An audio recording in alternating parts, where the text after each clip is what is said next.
Curious George discovers the ocean. George was a good little monkey and always very curious. Do you want to hear about the time George discovered the ocean? It's hard to believe, but the story starts in the sky. George had always dreamt of flying, so this was his lucky night. Sorry to pick you up so late, Professor Wiseman said, but a little miniature weather satellite just crashed from space. It needs to be found right away, and I think you can help. George and the man with the yellow hat watched from the helicopter as their house got smaller and smaller below. They passed the city, the country, and the beach. Soon they were flying over the ocean. Guess who spotted the ship first? Yes, George. There's the Einstein Pisa research ship just ahead, the man said. Professor Einstein and Professor Pisa looked worried. They explained the situation to George. The satellite splashed down close by, but no one is sure exactly where. It might have broken in the crash. That doesn't sound good, does it? What if the information and photographs that satellite had gathered were lost? Should we help them look for it? The man asked. George couldn't wait to begin. If they were going to search the ocean floor for the satellite, they would need to take Pisa Einstein's submarine. First a helicopter and now a sub. Today was turning into a big adventure.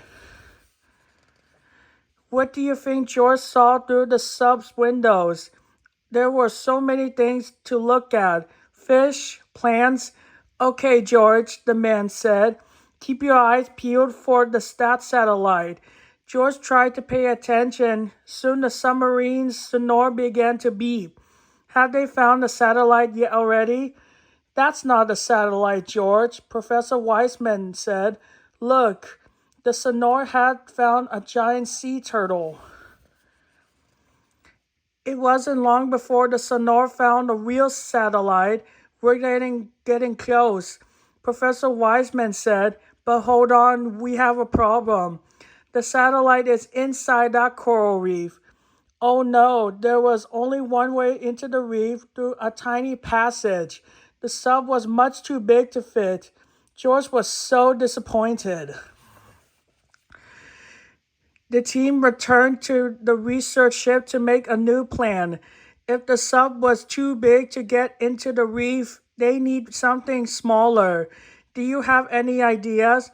George had one. He was small enough to fit through the opening. With a scuba suit, George could swim in, explore the coral reef, and get the satellite. George's scuba suit fit just right. Your helmet contains a camera, microphone, and headphones. This locator will flash when you're close to the satellite, Professor Wiseman explained. We'll be able to see you on our monitor and speak to you the whole time. Are you ready? George was ready and excited. The swim fins helped George swim fast. He swam over and around the coral reef until he spotted the opening. You found the opening, George. He could hear Professor Wiseman's voice loud and clear through the speakers in his helmet. You should be able to swim right through. Once he was inside, George couldn't believe his eyes. Can you believe how many animals live inside the coral reef? With so many new creatures swimming around him, George never expected to run into someone he recognized. Exploring the coral reef was so much fun that George almost forgot why he was there until he was distracted by a beeping sound. What could it be? His locator. It was flashing. You're getting close to the satellite, George, Professor Wiseman said. George and his new friend swam deeper. George looked and looked. The satellite must be here somewhere. Suddenly, George noticed something strange. Shadows swirled around him on the ocean floor. Shark-shaped shadows. George was frightened. He wasn't sure if sharks and monkeys were friends. Don't worry, George. Those small reef sharks aren't hungry. The coral reef supplies them with all the food they need, Professor Wiseman explained. What a relief. George was so distracted by the sharks that it took him a moment to notice what was behind him. It was right there. He had finally found the satellite. Professor Wiseman flew her helicopter over the reef and lowered a rope down to the deep sea floor. George grabbed on, and he and the satellite rode out of the water, up to the helicopter, and back to the research ship. George was happy that he found the satellite, but still, if it was broken, all that work and searching would be for nothing. When they got back to the ship, Einstein and Pisa checked the satellite. It's in great shape, Professor Pisa said. Not a scratch on it, shouted Professor Einstein.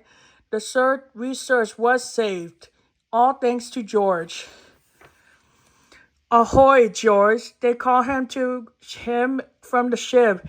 They wanted to celebrate, but what do you think George was doing? It had been quite a day. George got to fly in a helicopter, and that was fun, but he decided swimming in the ocean was even better, because in the sky there are no sea turtles. The end.